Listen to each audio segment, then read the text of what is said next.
बिहार विधानसभा चुनाव से पहले सियासी तापमान लगातार बढ़ता हुआ नजर आ रहा है और अब नेता प्रतिपक्ष तेजस्वी यादव खुद विवादों में घिरते नजर आ रहे हैं। दो दो वोटर आईडी कार्ड रखने के आरोप में न सिर्फ चुनाव आयोग ने उन्हें नोटिस भेजा है, बल्कि पटना पुलिस के पास आधिकारिक शिकायत भी दर्ज हो चुकी है। क्या चुनाव से पहले तेजस्वी की छवि को बड़ा झटका लगने वाला है? राजद नेता और बिहार के नेता प्रतिपक्ष तेजस्वी प्रसाद यादव पर गंभीर आरोप लगे हैं। आपको बताएं कि आरोप है कि उन्होंने एक ही विधानसभा क्षेत्र में दो अलग-अलग वोटर आईडी ईपिक नंबर बनवा रखे हैं।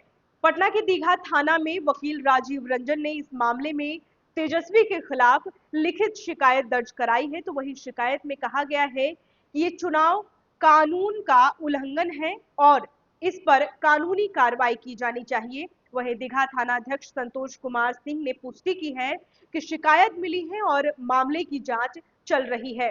वहीं चुनाव आयोग ने भी तेजस्वी यादव को नोटिस भेजा है। यह नोटिस दीघा विधानसभा क्षेत्र के निर्वाचन निबंधन पदाधिकारी और एसडीओ गौरव कुमार की ओर से जारी किया गया है। आपको बताएं कि तेजस्वी यादव ने 2 अगस्त को प्रेस वार्ता में दावा किया था कि उनका नाम वोटर लिस्ट में नहीं है, लेकिन जांच में सामने आया कि उनका नाम बूथ संख्या 204 क्रम संख्या 416 पर दर्ज है और इपिक नंबर भी साथ ही साथ दिया गया है। लेकिन तेजस्वी ने जिस दूसरे इपिक नंबर की बात उन्होंने जिक्र किया है, वह आयोग के अनुसार आधिकारिक रूप से निर्गत नहीं लगता। भारत के चुनाव कानून के तहत एक नागरिक का सिर्फ एक ही वैध वोटर आईडी कार्ड हो सकता है। अगर कोई जानबूझकर या गलती से दो पहचान पत्र रखता है तो यह रिप्रेजेंटेशन ऑफ पीपल एक्ट 1950 और 1951 के तहत अपराध की श्रेणी में आता है। तेजस्वी जैसे वरिष्ठ नेता पर लगे ऐसे आरोप न केवल उनकी साख पर सवाल खड़े करते हैं, बल्कि पूरे चुनावी सिस्टम की पारदर्शिता पर भी हमला है। बिहार में अगले कुछ महीनों में विधानसभा चुनाव का बिगुल बजने वाला है।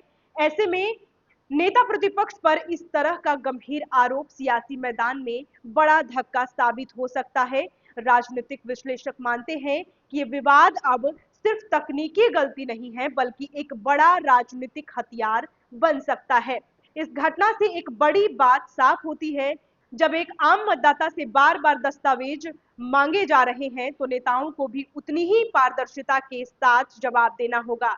आपसे भी अपील है कि 1 सितंबर से पहले अपने वोटर कार्ड की जानकारी जांचें और बीएलओ से संपर्क करें और ईपिक अपडेट करवाएं।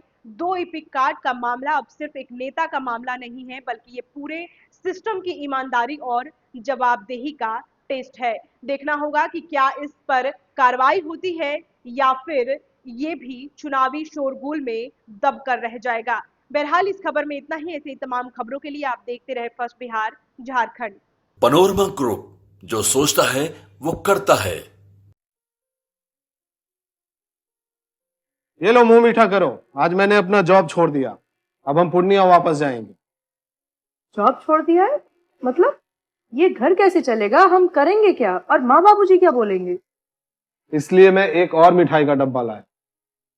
अपने बिजनेस के लिए लोन अप्रूव हो गया। अरे लोन अप्रूव हो गया वो तो ठीक है, लेकिन पूर्णिया में हम रहेंगे कहाँ? अपना घर भी तो नहीं है वहाँ। इसलिए तो एक और मिठाई का डब्बा अलग से लाया हूँ। हमने पूर्णिया में घर ले लिया है, पूर्णिया के ई होम्स पैनोरमा में। पूर्णिया में पैनोरमा ग्रुप लेकर आए हैं ई होम्स पैनोरमा। बड़ा घर, आलीशान जिंदगी और अत्याधुनिक सुविधाओं के संग। अरे अरे, अब क्यों मुंह मीठा करवा रही हो? क्योंकि हम घर वापसी जो कर रहे हैं। घर वापसी की खुशी पूर्णिया में ई होम्स पैनोरमा के संग। E Homes Panorama, luxurious lifestyle redefined.